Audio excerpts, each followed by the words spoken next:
बिस्मिल्लाहिर्रहमानिर्रहीम। अस्सलाम वालेकुम नाज़रीन, प्रोग्राम क्रॉसिंग लाइंस में खुशामदीद। मैं हूँ यासिर रशीद। नाज़रीन, अमेरिका और ईरान के दरमियान हमलों का तबादला नवे रोज भी जारी रहा। अमेरिका ने ईरान में तबरेज, हरमुज़गान, चाबहार और बूशहर समेत कई मकामात पर हमले किए जिन्होंने सूरत हाल की संगीनी को नुमाया किया। अमेरिका ने तबरेज में होने वाले हमलों में मुमकिन तौर पर ईरान के मिसाइल अड्डों को निशाना बनाया जो माजी में भी अमरीकी और इजरायली हमलों का हदफ बन चुके हैं। इस दौरान चाबहार और कनार्क में भी धमाकों की तस्दीक की गई, जबकि बूशहर में पासदाराने इनकलाब के एक अड्डे को निशाना बनाने के दावे भी सामने आए। वाशिंगटन में अमरीकी सदर डोनाल्ड ट्रंप ने इन हमलों को अपने 3 फौजियों की हलाकत का रद्द-ए-अमल करार दिया। उन्होंने फीफा वर्ल्ड कप फाइनल के बाद मीडिया से गुफ्तगू करते हुए कहा कि ईरान को अस्करी लिहाज से शदीद नुकसान पहुंच चुका है और उसकी सलाहियतें बड़ी हद तक खत्म हो चुकी हैं। उन्होंने एक बार फिर यह दावा किया कि ईरान के पास अब महदूद तादाद में मिसाइल और ड्रोन बाकी बचे हैं और आबनाए हरमुज़ पर अमरीका का कंट्रोल है। उनके मुताबिक हालिया हमलों का मकसद न सिर्फ बदला लेना है बल्कि ईरान की मुमकिना जौहरी मिसाइल सलाहियत को भी मुकम्मल तौर पर खत्म करना है। अमरीकी सेंट्रल कमांड ने भी अपने एक बयान में कहा कि ये हमले ईरान की उन अस्करी सलाहियतों को कमजोर करने के लिए जारी रहेंगे जो आबनाए हरमुज़ से गुजरने वाले तजारती जहाजों के लिए खतरा बन सकती हैं। दूसरी जानिब ईरान ने वाज़ेह किया कि वो सिर्फ दिफाई नहीं बल्कि सिफारती महाज पर भी मुतहर्रिक है। ईरानी वज़ारत ख़ारिजा के तर्जुमान इस्माइल बकाई ने तस्दीक की कि मुख्तलिफ ममालिक की जानिब से कशीदगी कम करने के लिए तजावीज़ मौसूल हुई जिनमें मुमकिना जंगबंदी की बात भी शामिल है, लेकिन उन्होंने कहा कि ईरान सिफारती कोशिशें जारी रखते हुए अमरीकी कार्रवाइयों का जवाब भी देता रहेगा। उन्होंने तेहरान में हफ्तावार ब्रीफिंग के दौरान कहा कि सालिस दोनों ममालिक के दरमियान कशीदगी कम करवाने के लिए सरगर्म है, लेकिन ईरान अमरीकी हमलों पर खामोश नहीं रहेगा। उन्होंने ये तस्दीक भी की कि सालिसों की जानिब से तजावीज़ मौसूल हो चुकी हैं, लेकिन उनकी तफसीलात फिलहाल जाहिर नहीं की जाएंगी। ईरानी वज़ीर ख़ारिजा अब्बास इराक़ची ने भी सालिसों की जानिब से मुज़ाकरात के लिए तजावीज़ मौसूल होने की तस्दीक की। ईरानी वज़ीर दाखिला सिकंदर मोमनी आला सतह वफ़द के हमरा पाकिस्तान पहुंचे और यूं ईरान और अमरीका के दरमियान पसे पर्दा राबिते जारी हैं जिनमें पाकिस्तान का अहम किरदार है, ये खुल के सामने आ चुका। उनकी आला सतह पे मुलाकातों का सिलसिला इस वक्त जारी है, लेकिन खित्ते में कशीदगी बदस्तूर बरकरार है। ईरान ने दार खुवैन में अपने ज़ेरे तामीर जौहरी बिजली मरकज पर अमरीकी हमले की शदीद अल्फाज में मजम्मत की। ईरानी नायब वज़ीर ख़ारिजा कासिम गरीबाबादी ने उस हमले को पुरअमन इंफ्रास्ट्रक्चर पर हमला करार देते हुए खबरदार किया कि उसके नताइज की जिम्मेदारी अमरीका पर आयद हो। उन्होंने कहा कि ईरान अपने कौमी मफादात के दिफा के लिए तमाम जरूरी इकदाम करेगा। बैनुल-अक़वामी जौहरी तवानाई एजेंसी ने कहा है कि यह तंसीब चूंकि अभी इब्तदाई मराहिल में थी और वहां जौहरी मवाद भी मौजूद नहीं था, इसलिए ताबकारी के खतरे का इम्कान नहीं, लेकिन इदारे ने जौहरी तंसीबात के अतराफ में फौजी कार्रवाइयां करते हुए एहतियात बरतने पर जोर दिया है। ईरान माजी में भी ये वाज़ेह कर चुका कि वो चूंकि अमरीका पर बराह रास्त हमला नहीं कर सकता, तो इसलिए खित्ते में अमरीकी तंसीबात को निशाना बना रहा है, जिसके बायस इस जंग के असरात खित्ते के तकरीबन हर उस मुल्क में महसूस किए जा रहे हैं जहां अमरीकी तंसीबात मौजूद है। ईरानी पासदाराने इनकलाब ने दावा किया कि उसने कुवैत में अमरीकी फौजी अहदाफ को निशाना बनाया, जिनमें एक इब्तदाई वार्निंग रडार सिस्टम भी शामिल है जो उनके मुताबिक मुकम्मल तौर पे तबाह कर दिया गया। बयान में यह भी दावा किया गया कि अली अल सालिम अड्डे पर मौजूद ड्रोन से मुतल्लिक साजो सामान और एक हैंगर को भी निशाना बनाया गया। कुवैती फौज ने इन हमलों पर अपना रद्द-ए-अमल जाहिर करते हुए कहा कि उसका फजाई दिफाई निजाम ईरानी ड्रोन्स को रोकने में मसरूफ है। कुवैत ने इल्जाम आयद किया कि ईरान ने उसकी ऑयल तंसीबात और बिजली और पानी के प्लांट्स को निशाना बनाया, जिससे न सिर्फ माली नुकसान हुआ बल्कि मुतादिद अफराद जख्मी भी हुए। उन हमलों के नतीजे में बिजली पैदा करने वाले कई यूनिट्स बंद हो गए, जबकि फायर ब्रिगेड एहलकार भी जख्मी हुए। कुवैती वज़ारत ख़ारिजा के मुताबिक ये कार्रवाइयां शहरी तंसीबात को मुनज़्ज़म अंदाज में निशाना बनाने के मुतरादिफ हैं, जो खित्ते में शहरी सलामती के लिए एक संगीन खतरा है। बहरीन में भी खतरे के सायरन बजाए गए, जहां हुकाम ने शहरियों को मोहतात रहने और महफूज मकामात पर मुंतकिल होने की हिदायत की। याद रहे कि हालिया दिनों में ईरान मुतअद्दिद बार कुवैत और बहरीन में मौजूद अमरीकी ठिकानों को निशाना बनाने के दावे कर चुका।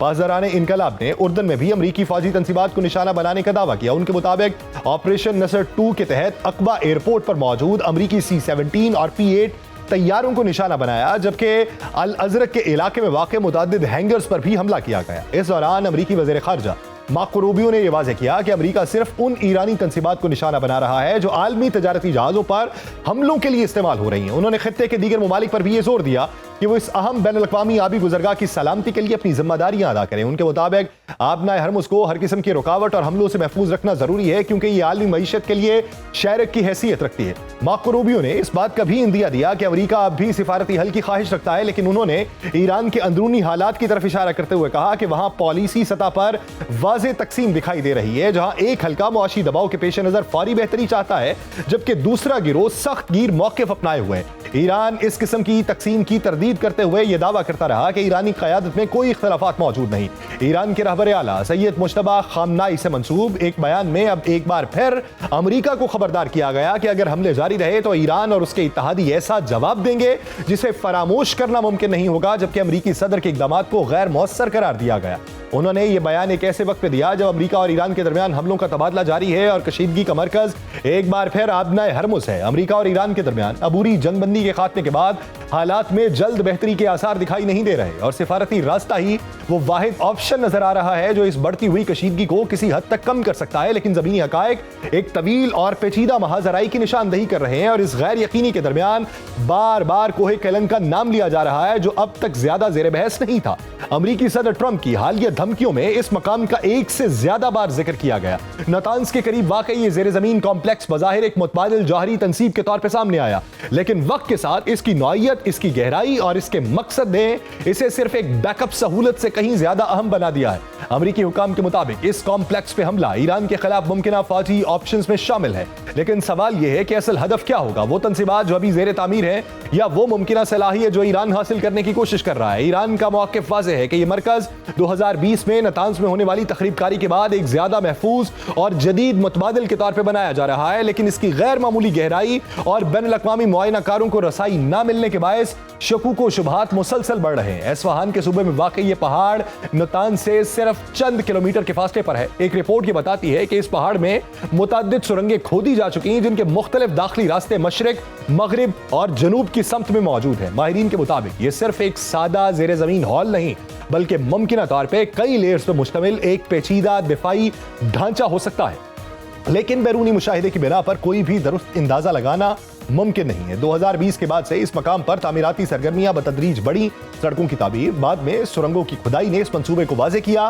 2024 اور 2025 میں یہاں بجلی، ہواداری اور حفاظتی ڈھانچے سے متعلق سرگرمیاں دیکھی گئیں، جبکہ حالیہ مہینوں میں اس مقام کی سیکیورٹی غیر معمولی طور پہ سخت کر دی گئی۔ کچھ داخلی راستوں کو جزوی طور پہ بند یا محدود کر دیا گیا، لیکن مکمل طور پہ سیل نہیں کیا گیا، جس سے یہ تاثر ملتا ہے کہ اس مقام پر کام ابھی جاری ہے اور ایرانی حکام کو بھی اس مقام تک محدود رسائی ہی حاصل ہے۔ یوں اصل سوال یہ ہے کہ اس پہاڑ کے اندر کیا ہو رہا ہے؟ ایک رپورٹ یہ بتاتی ہے کہ اس مقام پر جدید سینٹریفیوجز تیار کرنے کے علاوہ ان کو اسمبل کیا جا رہا ہے، جنہیں محفوظ رکھنے کے لیے اس مقام کو خفیہ رکھنا منطقی طور پہ درست دکھائی دیتا ہے، لیکن ماہرین مختلف امکانات پہ غور کر رہے ہیں۔ ایک امکان یہ ہے کہ یہاں محدود پیمانے پر افزودگی کی صلاحیت موجود ہو سکتی ہے کیونکہ نئی نسل کے سینٹریفیوجز کم جگہ میں زیادہ پیداوار دے سکتے ہیں۔ دوسرا امکان حساس آلات، پرزاجات یا جوہری مواد کے ذخیرے کا ہے جسے گہرائی میں محفوظ رکھا جا سکتا ہے۔ کچھ تجزیہ کار یورینیم سے متعلقہ سرگرمیوں کا امکان بھی زیر غور لائے ہیں، لیکن ان تمام امکانات کو ثابت کرنے کے لیے کوئی ٹھوس ثبوت موجود نہیں۔ سیٹلائٹ تصاویر میں نہ تو کسی ری ایکٹر کی نشانیاں ہیں، نہ ہی کسی بھی ایسے بڑے ڈھانچے کی موجودگی جو اس نوعیت کی سرگرمیوں کی تصدیق کرے۔ اسی پس منظر میں ایران کے 60% افزودہ یورینیم کے ذخائر کا سوال اہم ہو جاتا ہے۔ 2025 میں اسرائیلی حملوں کے بعد ان ذخائر کے مقام کے بارے میں غیر یقینی صورتحال پیدا ہوئی۔ کچھ اندازوں کے مطابق ان ذخائر کی بڑی مقدار اب بھی اصفہان میں موجود ہے، لیکن یہ قیاس آرائیاں بھی کی جا رہی ہیں کہ حساس مواد کو زیادہ محفوظ زیر زمین مقامات پر منتقل کیا جا سکتا ہے، جن میں کوہ کیلن کا نام بھی شامل ہے۔